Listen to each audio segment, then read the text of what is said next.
The United States that has now charged billionaire Gautam Adani with an indictment. Now, report coming to the fore says that it is Gautam Adani who defrauded investors and also hid the plan that he was bribing Indian officials. Now, the Indian businessman, who's one of the world's richest people, have been indicted in the United States on charges that he duped investors by concealing that his company's huge solar energy project in the subcontinent was being facilitated by an alleged illegal bribery scheme. The Congress has slammed the report and they have said that the indictment of Gautam Adani and others by the Securities Exchange Commission of the US now vindicates what the Congress has been saying since January 2023. And the Congress is all set to make sure that they raise up the issue, that there has to be a joint parliamentary committee which should be set up and it should be looking into the working of the Adani Group. The winter session of the parliament begins from Monday, that is the 25th of November, and the Congress is all set to rake up this issue.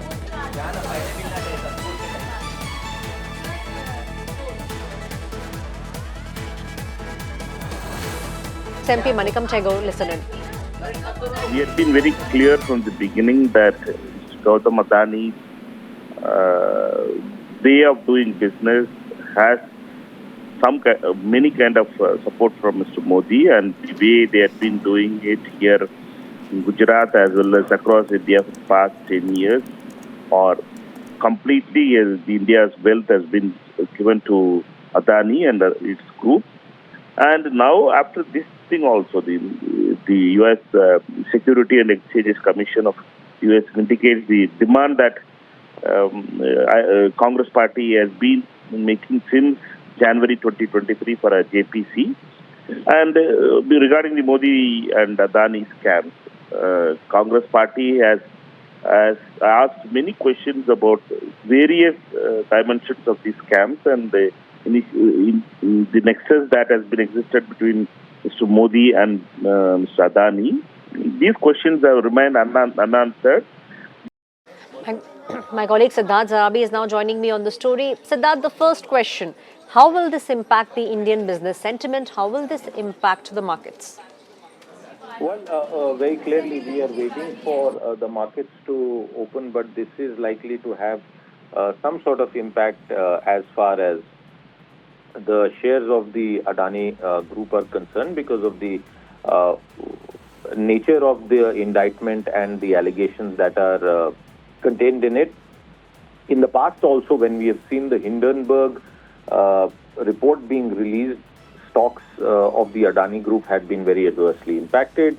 A very significant portion of its market cap was eroded, and as we are minutes away from the opening of the market, we will see definitely some sort of impact on the Adani stocks. Remember, in the recent past, we have seen Indian markets under pressure on account of the outflow of money by foreign institutional investors. So that, questions will also be now raised, and this actually will become very political. The winter session begins on the 25th, which means that coming Monday is when the session begins. We will see the Congress also now saying that we have been raising this issue, and with this kind of report coming in nonetheless from the United States of America, from what it seems like at the moment, Siddharth, the group will be under pressure. Very clearly, there are 2 or 3 issues arising out of the main news development, and the key point here is what will the group say in clarification to this indictment. That's number one. We are awaiting clarifications from the group or a response of sorts on what has happened. What are the issues that arise out of it? The first is very clearly what will be the impact as far as fundraising efforts are concerned. Any large business group which may have its roots in India but with business linkages that are spread globally, business is global. The first issue that arises is fundraising. That is, apart from what legal defense will have to be mounted by the group to mitigate the impact arising out of such a serious set of allegations.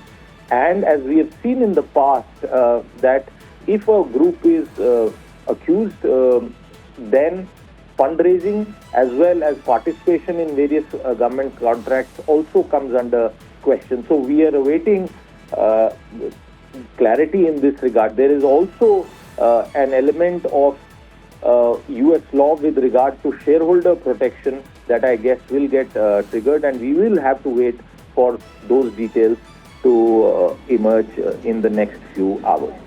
Thank you, Siddharth. Siddharth Zorabi joining me and saying that now at the moment what we'll have to do is wait and watch. No response, no official response from the Adani Group, but Congress now pointing fingers and saying we have been demanding a JPC, a Joint Parliamentary Committee, to be set up, and come winter session, that will be the main demand of the Congress party.